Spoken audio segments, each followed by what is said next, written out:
মানুষের সুন্দর ব্যবহার সারা জীবন মানুষের মনে জীবিত হয়ে থাকে।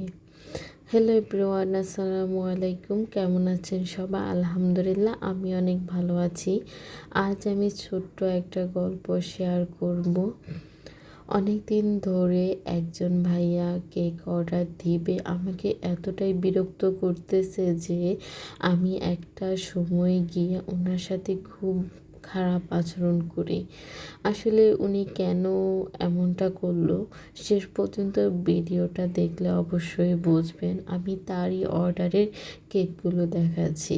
মূলত সে তার স্ত্রীর জন্য কেক অর্ডার দিয়েছে, কিন্তু সে কেক অর্ডার দেওয়ার সময় এই ফ্লেভার নেবে না ওই ফ্লেভার নেবে। সে একবার বলে যে আমার পছন্দ অনুযায়ী ফ্লেভার নেবে, একবার বলে সে তার স্ত্রীর জন্য কেক নেবে, কিন্তু তার পছন্দের কেক কোনটা বা ফ্লেভার কোনটা সে জানে না।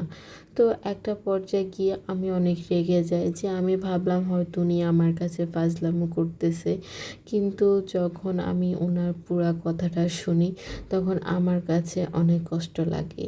তো আমি বলছিলাম, দেখুন, আপনি যদি অর্ডার দেওয়ার হয় তাহলে আমাকে পেমেন্ট করুন, তারপর আমি আপনার অর্ডারটা নেব। সঙ্গে সঙ্গে আমি যখন ওনাকে আমার নাম্বারটা দিই, উনি আমার বিকাশে 1000 টাকা দিয়ে দিছে। তা আমি তো একদম অবাক হয়ে যাই। এই প্রথম কোনো কাস্টমার এমন করলো। পরে আমি বলতেছি যে আচ্ছা, এখন আপনি বলেন যে কোন ফ্লেভার নেবেন। তখন উনি বলল যে যেহেতু আমার স্ত্রী সন্তুষ্ট করে খেতে পারে, আমি ওই ফ্লেভার নেব। আবার আমার তখন খুবই রাগ হয়েছিল যে উনি এভাবে কেন কথা বলতেছে।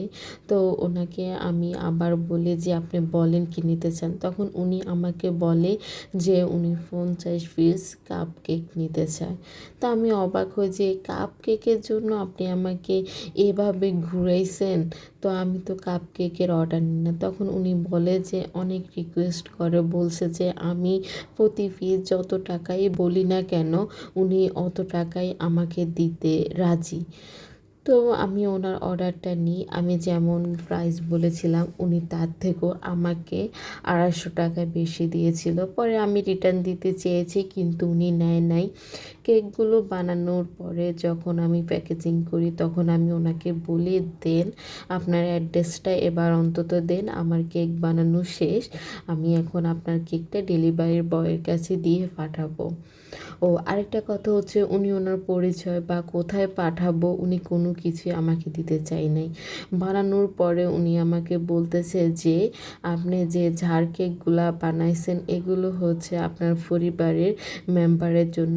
আমি বললাম যে আমাদের ফ্যামিলিতে খাওয়ার মতো এত মানুষ নাই, আপনি কি আমার সাথে মজা করতেছেন কিনা। লাস্ট মুহূর্তে উনি বলে যে আসলে আমার স্ত্রী তো বেঁচে নাই, আপনি যদি পারেন এগুলো কোনো অসহায় বা এতিমখানা যদি থাকে আশেপাশে কোথাও, আপনি এগুলা দিয়ে দিবেন।